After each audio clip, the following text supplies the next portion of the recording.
How's it going there, everybody? It's Mr. Zen over here bringing guys a brand new discussion video for today. And for today's video, guys, we're going to be talking about is Dr. Stone, folks. Yes, I actually was reviewing this actual manga for a couple months ago. And the thing is that I neglected to actually keep doing it. But the thing is that for this specific video, guys, we're going to review and summarize of what's been going on, the recent events of Dr. Stone. Because, you know, for quite a while, guys, I was out, and then when I came back to this, it was freaking amazing, folks. Every single chapter was just spot on. I'm just wondering, like, I personally would love to have this actual manga as animated as soon as possible, or at least until they get enough actual content for it to actually get animated, because of the fact that I'm loving the actual character arcs that are actually going within each of the characters that keep going within. And the thing is that with the lore in itself, it almost reminds, like, every single time I'm reading this, it reminds me of The Walking Dead. It's just like, you know what?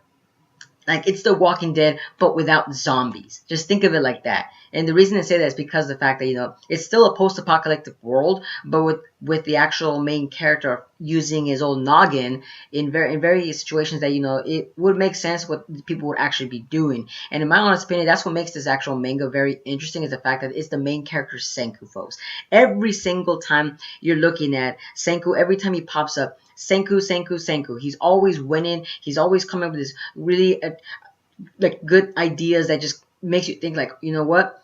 This character definitely deserves his time to shine. Especially how when I actually left it at chapter 13 and then continue from there. It was definitely freaking interesting. But like I said, I'm digressing. But let's get on with the actual summary of this actual manga, folks, because we got a lot to talk about. Ooh, chapter 14 all the way to 30, folks. Oh, you wait, no manches, huh? But like I said, though, so let's get started, guys. You know, because if I keep talking about it, you guys will be like, why is it actually pretty good? Well, so here it is, guys. So from the first 13 chapters, it actually began with a Senku and Taiju reviving Yuzuhira, and they were actually, you know, fighting against Tsukasa. This guy becomes the main enemy for the whole entire manga itself.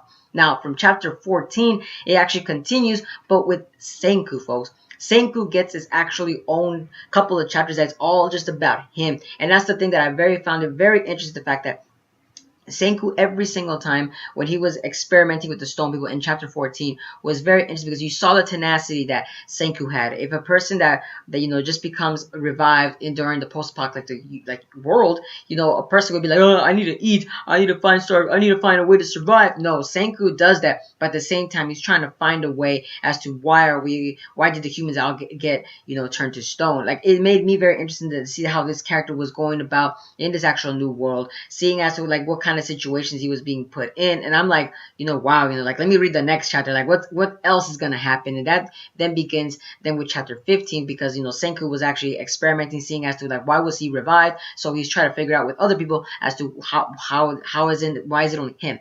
So he's trying to figure out if it could work on other people. So then by chapter 15, you know, it just starts, you know, Senku then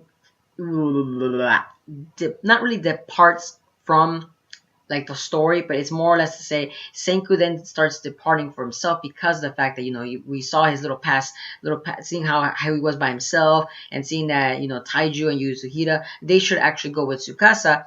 Senku departs because of the fact that you're looking at this, like, you know, Senku wants to build his kingdom of science. He wants to build his own army against Tsukasa. As we see that these two are definitely the main antagonist and the main protagonist. They're actually going about it, but they need armies to go against each other, because of the fact that, you know, it is a brand new world, and these guys are basically Goliath and David. You know, it's just them two right there. It's very interesting seeing as to how it's gonna go. But, you know, like I said, when Senku departed for Taiju was a little tearful, because of the fact that, you know, you see these characters in their actual little flashback. You see that these characters themselves were they're really good friends, folks. Like, they're very good friends. The fact, you know, it makes you wonder, like, how is this manga then gonna continue without the two main characters?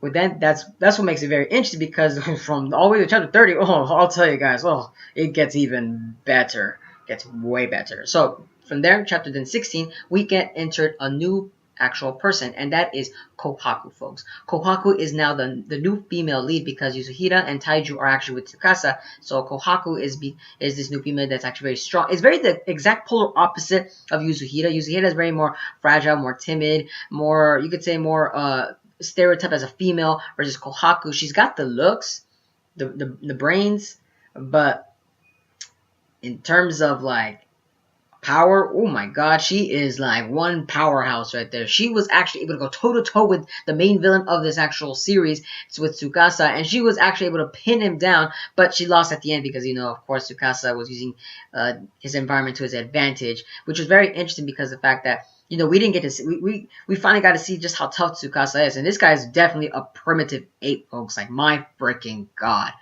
Yeah, no. But anyway, you know, that's the end of chapter 16 with Kohaku versus Tsukasa. And then, you know, you kind of see then, of course, Senku finds, of course, Kohaku. But it's funny because Kohaku falls head over heels versus the main character. It's so hilarious. But she falls head over heels because of the fact that she's very, how do I say? She has very keen vision. She's very observant, as you could kind of say, and she sees that Senku is a very good-willed man. He's a good-willed man, and also the fact that she saw that Tsukasa was more like a murderous. He had a very murderous intent throughout the whole entire time she was actually witnessing everything that was going on back in the mountains, which is very interesting to me, in my honest opinion. So, like I said, back to chapter 17. Then we actually see Kohaku's village is now the entrance of Kohaku's village, actually. And it's very interesting because Kohaku's village actually then spams from chapter 16 all the way to chapter 30. Yes, folks. It spans from that, but it makes sense as to why it spans from there because of the fact that you see Senku, he's going to try to manipulate everybody in this village to try to come to his advantage, because if Senku gains this village, he's already one step ahead of Tsukasa. But, like I said, Kohaku's village is a village full of idiots, but that is because, you know, like they actually have children from the previous generation that were involved from this post-apocalyptic world. So it makes sense as to why they kind of act in that similar manner, and also the fact that, you know, my God, you know, Senku has this kind of it looks like an evil intent, but it's more or less to say that, like, Senku is kind of like, oh, you know, these guys are way too easy.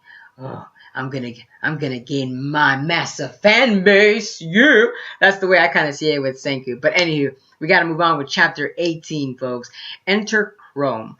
Chrome is definitely the polar opposite of Senku himself, and by polar opposite, I should say he is the more comic relief of Senku. It's like they both are the same coin, but polar opposites. Like, Senku is more serious. He's more he's way intelligent, of course, versus Chrome is more of a comic relief character, but his actual backstory is very interesting because he actually wants to be, you know, the best the smartest person, because of the fact that he wants to help one of his friends, and that is Ruri.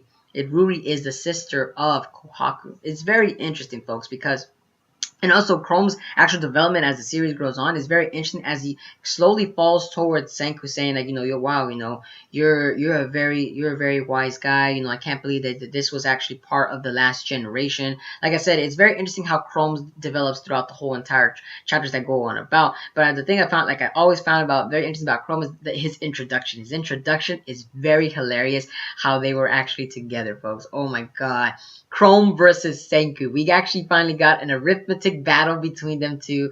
We got like a little science battle. You know, they throw copper and, like, you know, a little bit of like ores inside the fire, and it changes the color and the aesthetics of the fire, which is very interesting because Senku was just like, what are you doing in terms of like why are you throwing little bits of pieces in the fire, when, you know, of course the villagers themselves are just like, oh my God, he's a magician, you know, of course, and that shows how smart the actual people in the village go about, which is very interesting. But like I said, Chrome is definitely going to be Senku's student. Definitely. Now, we got to move on to chapter 19, folks. Like I said, I'll introduce you guys to Ruri's illness.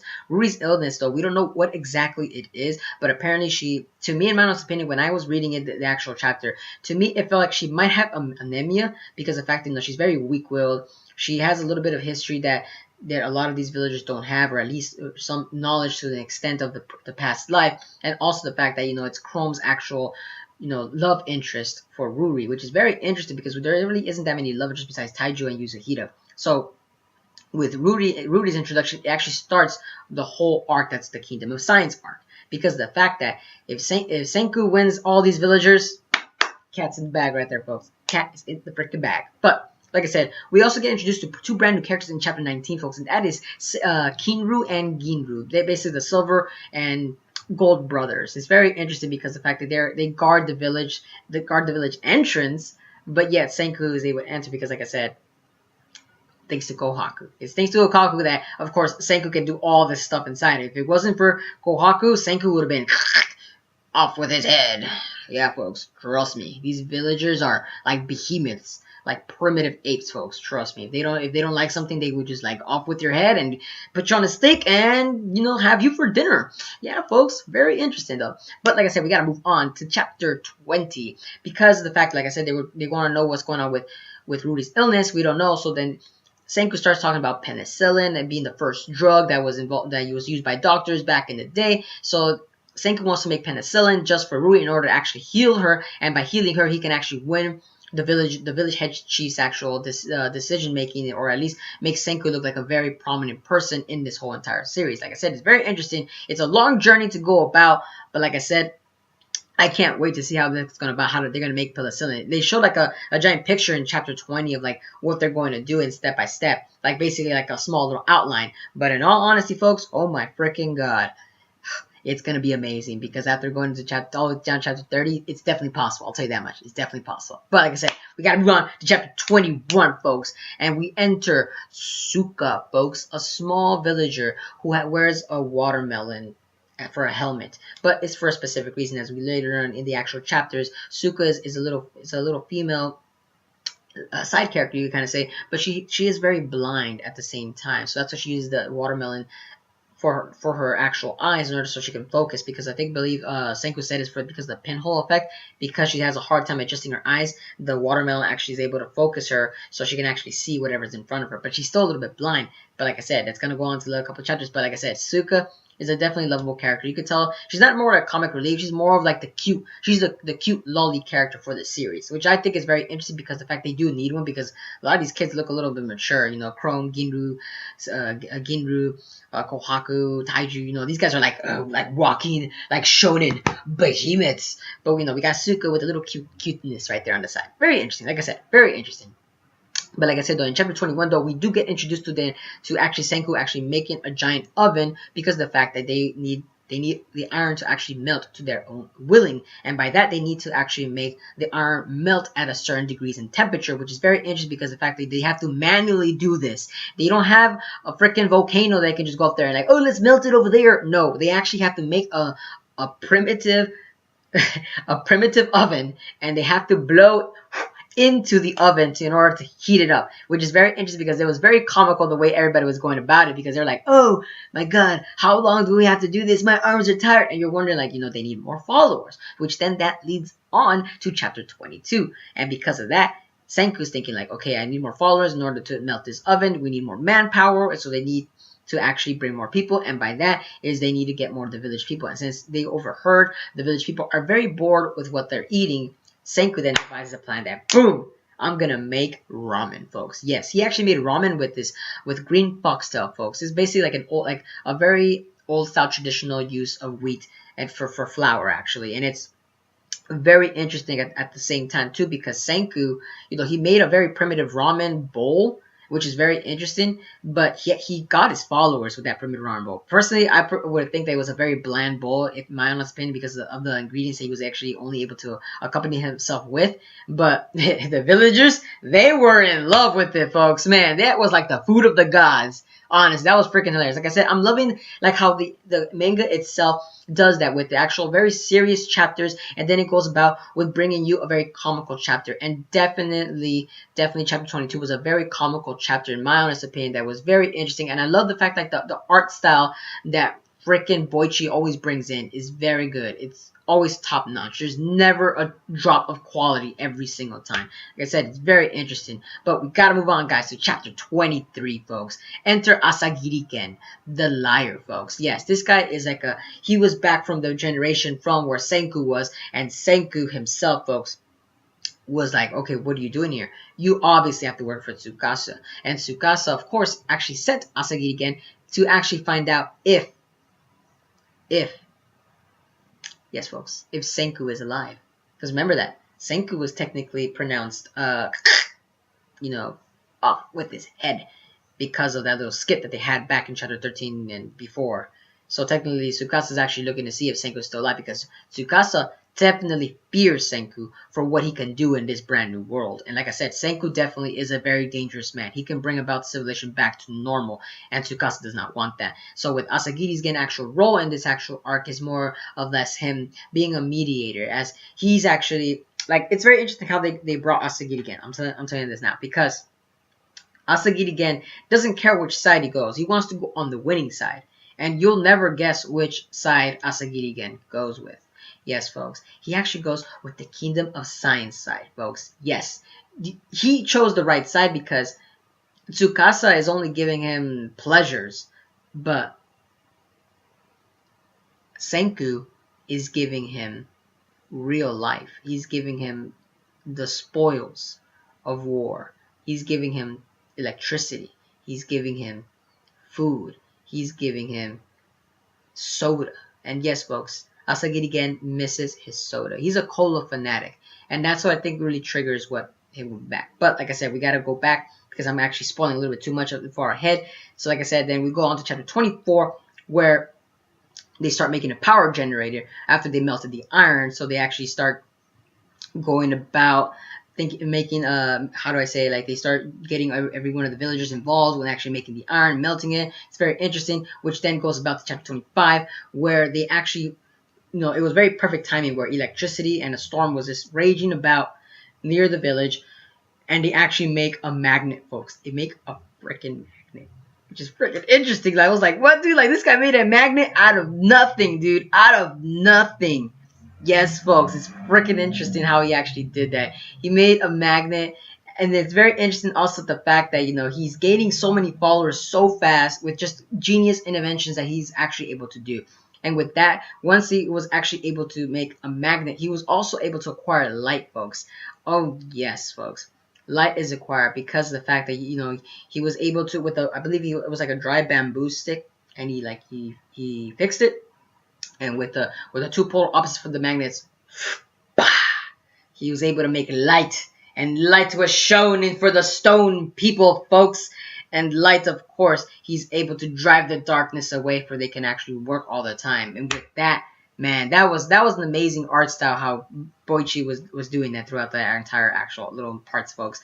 I love the fact that, like, the contrast between the light and dark. To me, it feels like if they're gonna animate this actual manga, folks, my god, man, it's gonna look like HD quality, folks. Like, respect for Boichi as an artist. This guy knows how to draw. He knows how to freaking draw. And respect for Richiro, folks. This guy knows how to write. My freaking god. Like, I'm loving this shonen manga, folks. I'm definitely am. But like I said, we gotta move on, folks, to chapter, where was I? Chapter 26, yes. So then, now we get involved with, you know, with Asagiri again is actually attacked, and he's murdered.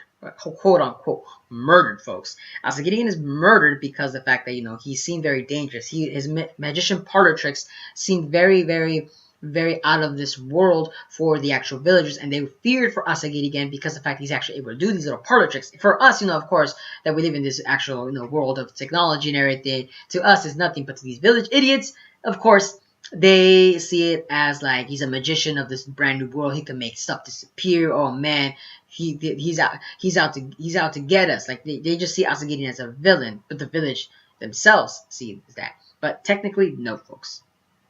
Because Asagiri again staged his death right there because the fact that, you know, he knew he took precautions involved in the case somebody was gonna, you know, attack him. And Senku was actually very interested in the fact that, you know, wow, you know, this guy is very well thought out. And it was at that moment, folks, when you could say Asagiri again was at his weakest. That's when he tells Senku, I will join your Kingdom of Science arc, because of the fact that he sees that Senku is doing it. Senku is working hard to build back the civilization. And I'm telling you, like, the way Senku is going about it, he made ramen out of nothing. He made light. He made a power generator, so if they get two people crank at the same time, he's actually able to make electricity too at the same time, which is very, very intense, folks. And I believe also he made a freaking oven too, folks. I believe it's already working now by this chapter as well. I'm telling you, folks, very freaking interesting. Very interesting. But like I said, we gotta move on to the chapter 27, where we actually find a culprit who actually tried killing Asagid again, and that was Magma. Magma is another village person, and in this case, folks, we see that Magma is definitely going to be a very prominent antagonist in this actual arc. And I'm kind of scared a little bit because of the fact that Magma, to me, might seem that he actually might join Tsukasa's army because of the fact that he kind of fits the bill. Muscles, no brains. He just wants Harlem. He wants to be a king. That's the way I kind of see Magma going about. That I'm a little personally afraid for Senku because he is a very prominent figure in this actual arc. And the fact that we move on to a brand new arc, folks, and that is a tournament arc.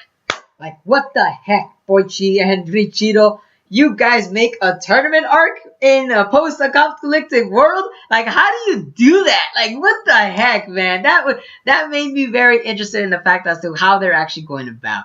My honest opinion is that, like I said, these two people, they're freaking making this manga awesome every single chapter, folks. Yeah, chapter 27 starts a tournament arc, folks, or the introduction of a tournament arc.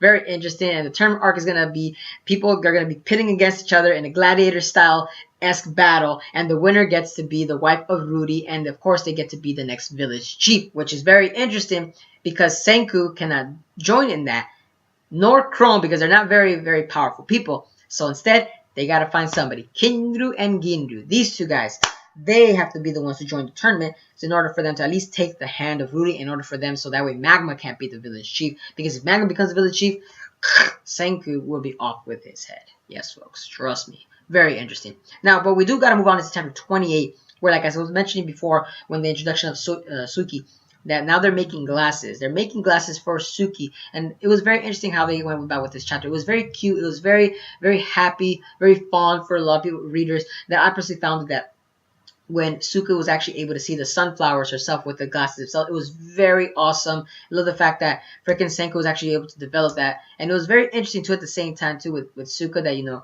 she is a very, very cute character, but at the same time, like, she's very, very honest. And this character serves as a pivotal point that serves as Senku's and everybody's hard work coming together for the fruition for Suka. If they see Suka's actually enjoying this, they can see that the Kingdom of Science is meant for everybody. Like I said, very interesting, very interesting. And also, Kinru needs glasses too. As we noticed that, like I said, Kinru and Ginru are going to join the tournament arc, but Kinru is a little bit blind, folks. Yes. He's a little bit blind, but that's because he needs glasses. But that's why he always has that like tough-looking demeanor, because of the fact that he needs the glasses. If he had the glasses, he will be winning the tournament arc, which is very interesting because it makes a lot of people speculate as to like, how is Kinru gonna actually join the arc or the fight without glasses? I wonder how Senku's gonna make glasses for him too, which is very interesting too because of the fact that Magma, his eyesight's pretty good, and also Magma is not gonna hold back. He probably might chop off these little kids' heads for his own sake, just so he can win the tournament.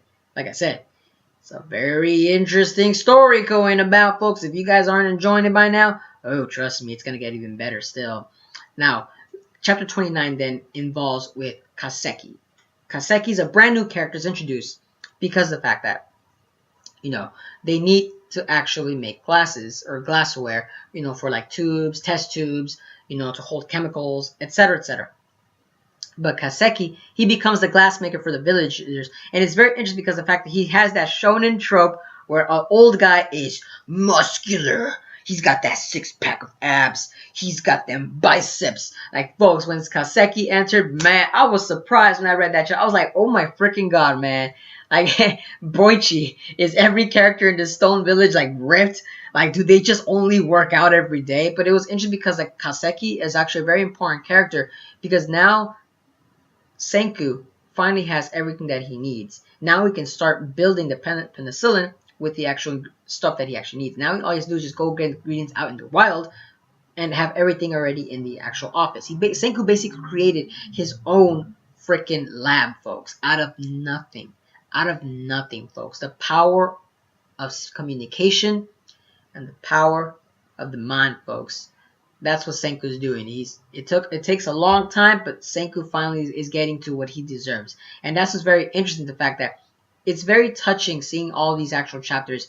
You see the hard work. You see the kids themselves. They just have their palms dirty. They get down and do the work, folks, which is very interesting. You could tell Boichi is making these characters work for their money, folks. Oh yeah, makes it very interesting. But like I said, last chapter, folks, chapter 30, folks. This chapter definitely brought about something that is going to be very, how do I say, very suspenseful. And that is the journey to grab the sulfuric acid, folks. As many of you guys are aware, sulfuric acid is a very lethal poison for humans if we ingest it or inhale it. So, in this specific chapter, they need to grab sulfuric acid in order for them to use it to make penicillin. But in order to do that, they need to survive.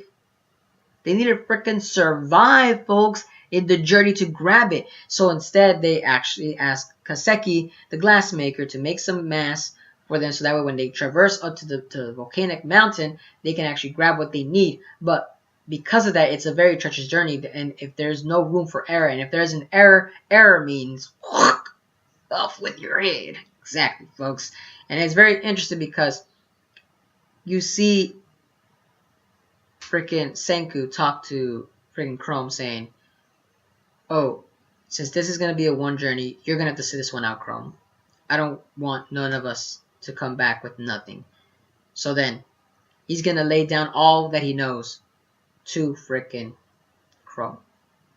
In my honest opinion, when I read that specifically, I was like, is that a death flag? Like, oh my god, Senku, don't sacrifice yourself. Let Chrome do the hard work. Nah, but no joke. That's what makes this actual comic very interesting, because of the fact that Senku is going to go about and do what he has to do in order to bring the civilization back to fruition, even if that means if you have to give up your life in order to grab whatever ingredients that he needs. And it's so sad, too, at the same time, because of the fact that Senku knows that this is a very dangerous mission. And this is very interesting because in the next chapter, we don't know what's going to happen. We don't know if something else is going to abstract them from actually grabbing the sulfuric acid. In my honest opinion, I'm hoping that it would be one of the villagers, another one of the villagers themselves, or actually part of Tsukasa's army that might actually grab it for them. And then something along the lines actually make it back towards actual Senku. In my honest opinion, hopefully that might actually make it better. But who knows? It's very interesting to see how this actual chapter is going to go about. But like I said, that's it for the summary, folks. I don't know if you guys aren't familiar, but I'm personally loving this actual comic, folks. It's very interesting. There's so many characters. Every one of them stands out, even the side characters themselves. And like I said, there's a tournament arc coming about soon in this actual comic, so I can't wait to see how that's going to go about as to who's going to actually gain the hand in marriage to for Ruri. And also, Ruri's actual past is actually very mysterious, as they actually mentioned in some of the previous chapters, the fact that Senku is kind of aware that, like, wait a minute, somebody is speaking in Monster Hunter language. So that means somebody knows from the past generation. Somebody must have been revived, or at least somebody had passed down that information down on them, and Ruri is the one to talk about. And like I said, Senku talking to Ruri is definitely another pivotal part of this actual arc as well, because we want to know as to how did they learn about all this information that makes them actually still survive. Because for some reason, you know, even if they were kids of the previous generation, somebody had to teach them the information on how to survive. They just can't be like, ooh, goo goo gaga, ooh, that's lightning, oh, that's scary. No, somebody had to teach them and show them the ropes, which makes it very interesting. So like, there definitely has to be somebody from the previous generation in order to lie. But like I said, though, let me know down in the comments below, guys, as to what are you guys' thoughts on my summary of Dr. Stone, chapter 14 all the way to 30, folks. It definitely, like I said, this comic is very interesting. I'm loving the art style, I'm loving the character flow, and I'm loving the way the storyline is actually going. It's not linear. It's definitely how do I say this? It's like a cosine line. You know, it's going like that. You know, it's like a wave. That's how I see it. It's going. But like I said, Let me know down in the comments as to what was your favorite parts in the actual comic itself, and do you guys expect more from this actual comic? Because I personally see this actual comic lasting a little bit longer than it actually did, because freaking the writers for Ichido, he actually outdid himself. He's outdoing himself every single chapter. He really is. But like I said though, let me know down in the comments. And as always, guys, if you guys enjoy my content, don't forget to give a like, comment, share, and subscribe for more Dr. Stone chapter discussions, review summaries, and all other otaku related content. And as always, guys, hope you guys are having a wonderful day. But hope to see you guys again next time.